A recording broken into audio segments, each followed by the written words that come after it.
नमस्ते सभी को। आज की हमारी जो क्लास है वो गुप्त साम्राज्य की है। गुप्त साम्राज्य का आज हमारा पार्ट नंबर 3 है। आज हम बात करेंगे चंद्रगुप्त द्वितीय के बारे में। आज का हमारा टॉपिक है चंद्रगुप्त द्वितीय। चंद्रगुप्त द्वितीय चंद्रगुप्त द्वितीय के बारे में आज का हमारा टॉपिक है। हम बात करेंगे जैसे चंद्रगुप्त के शासनकाल के बारे में। तो जो टाइम है वो है 380 से लेकर 412 ईस्वी तक। 412 ईस्वी तक टाइम किसका है? चंद्रगुप्त द्वितीय का शासनकाल है, 380 से लेकर 412 ईस्वी तक। अगर बात करें उपनाम है चंद्रगुप्त द्वितीय के, उपनाम क्या क्या मिलते हैं तो हमें पता होना चाहिए। उपनाम है देवश्री मिलता है, एक तो जो वाकटक सिक्कों पर मिलता है देवश्री। याद रखना, देवगुप्त मिलता है, देवराज मिलता है, ढाव मिलता है, एक चंद्र नाम मिलता है। तो ये नाम है, ये किसके मिलते हैं? चंद्रगुप्त द्वितीय के नाम है। ये उपनाम है, कुछ उपनाम है जो आपको याद रखने हैं। उसके बाद अगर उपाधि की बात करें ना, उपाधि कौन सी धारण करता है तो याद रखना विक्रमादित्य। विक्रमादित्य की उपाधि है वो कौन धारण करता है? चंद्रगुप्त द्वितीय करता है। एक याद रखना, विक्रमांक की भी उपाधि धारण करता है, विक्रमांक। एक बात करें, सकारी की भी उपाधि धारण करता है। सकारी की उपाधि इसलिए धारण करता है क्योंकि शकों को हराता है, शकों को हराता है तो सकारी उपाधि धारण करता है। विक्रमांक भी उपाधि एक लेता है ये, और विक्रमादित्य की उपाधि भी धारण करता है। ये चीज है जो आपको याद रखनी है उपाधि के बारे में और उपनाम के बारे में। उसके बाद में देखो, शादी की यदि बात करें ना, पत्नी, तो नाग, एक बात करें, नागवंश में एक राजकुमारी है जिसका नाम है कुबेर नागा। क्या नाम है? पत्नी का क्या नाम है? कुबेर नागा। शादी किसके साथ होती है? कुबेर नागा के साथ, कुबेर नागा के साथ। इसकी अगर बात करें, कुबेर नागा के बाद में बात करें, अगर इसकी पुत्री की बात करें तो प्रभावती। पुत्री का क्या नाम? प्रभावती। प्रभावती है वो क्या है? पुत्री का नाम है।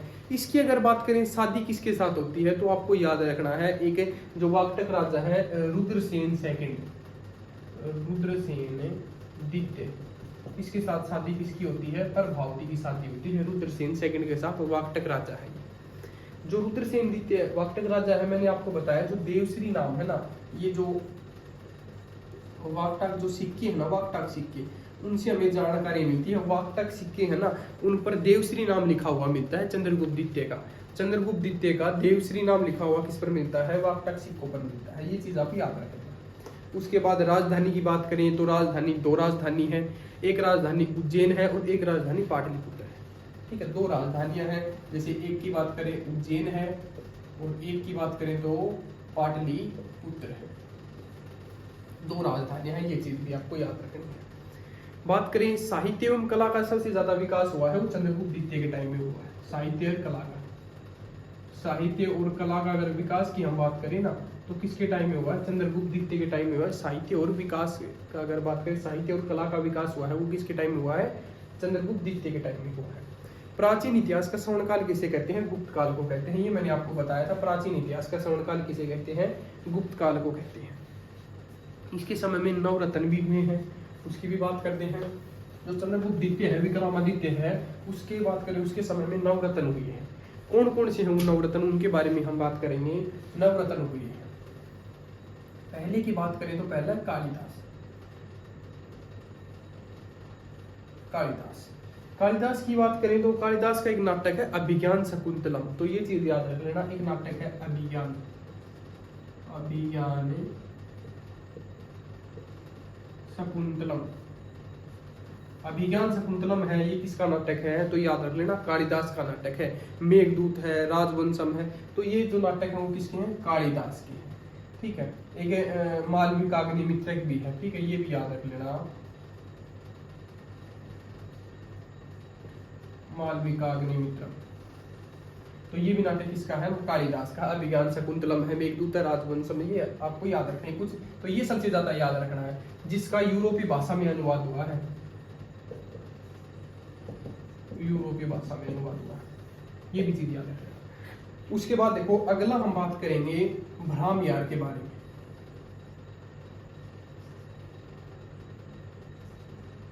ब्रह्मयान। ये एक खगोल वैज्ञानिक था ब्रह्मयान। ये क्या था? एक खगोल वैज्ञानिक था। खगोल वैज्ञानिक था। इसने क्या लिखा तो आपको याद रखना है, एक लिखा है वरद संहिता। वरद संहिता, वरद संहिता किसने लिखा है तो आपको याद रखना है ब्रह्मयान ने लिखा है, ब्रह्मयान। ठीक है। उसके बाद एक याद रखना अमर सिंह के बारे में। तीसरा है अमर सिंह। ये अमर सिंह था ना, ये कवि था। इसने क्या लिखा तो ये याद रखना अमर कोश।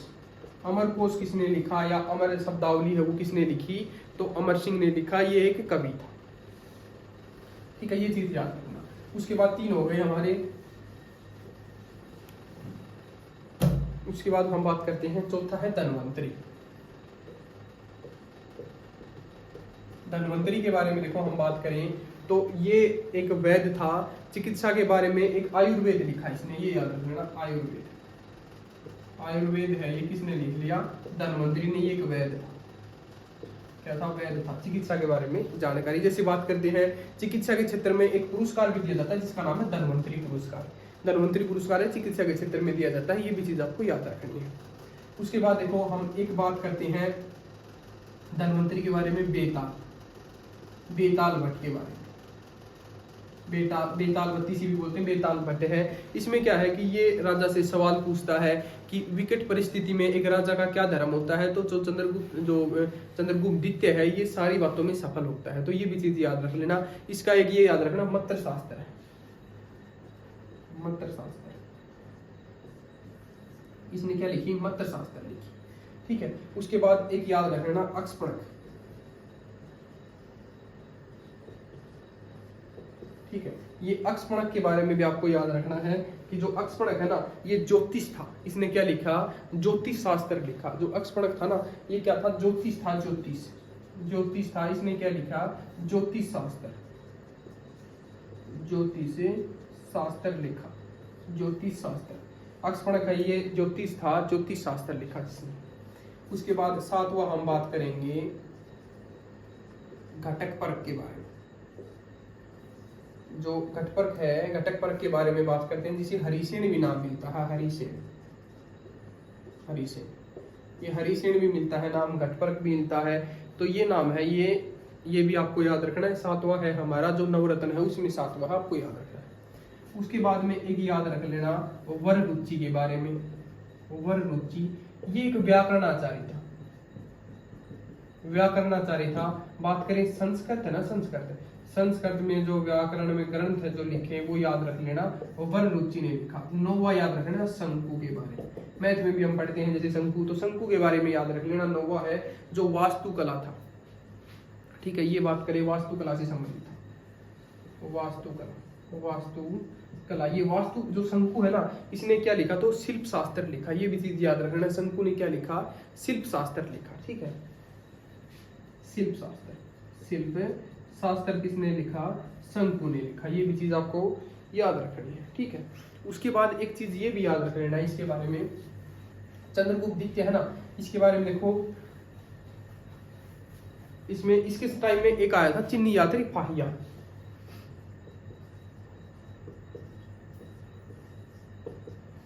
फाहियान है वो किसके समय में आया था तो चंद्रगुप्त द्वितीय के समय में आया था। ये एक बात करें फाहियान है ना, ये चीनी नाम है फाहियान। और ये कब से कब तक आया था तो याद रख लेना 399 से लेकर 414 ईस्वी तक भारत में रहा था। ये भारत में रहा था। कहाँ पर आया था? भारत में, मध्य प्रदेश में। ये याद रख लेना। और चंद्रगुप्त द्वितीय के टाइम में, किसके टाइम में आया था? चंद्रगुप्त द्वितीय के टाइम में आया था। ये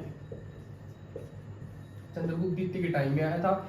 और ये चीज याद रख लेना, ये क्या करने के लिए आया था तो भारत का भ्रमण करने के लिए आया था। और ये जो बौद्ध धर्म है ना, बौद्ध धर्म को सीखने के लिए आया था, बौद्ध धर्म को जानने के लिए आया था। ये भी चीज याद रखना, बौद्ध धर्म है उसको जानने के लिए आया था। ये फाहियान आया था। साहित्य एवं कला का सबसे ज्यादा विकास हुआ है चंद्रगुप्त द्वितीय के समय में हुआ है। ये भी मैंने आपको बताया है। ठीक है, साहित्य और कला है ना उसका विकास सबसे ज्यादा किसके टाइम में हुआ है? चंद्रगुप्त द्वितीय के टाइम में हुआ है। प्राचीन बात करें, प्राचीन जो है प्राचीन इतिहास में बात करें तो गुप्त काल है, इसको स्वर्ण काल कहते हैं। गुप्त काल को क्या कहते हैं? स्वर्ण काल कहते हैं। ठीक है। और जो आज का चंद्रगुप्त का है टॉपिक है ये हमारा कंप्लीट होता है।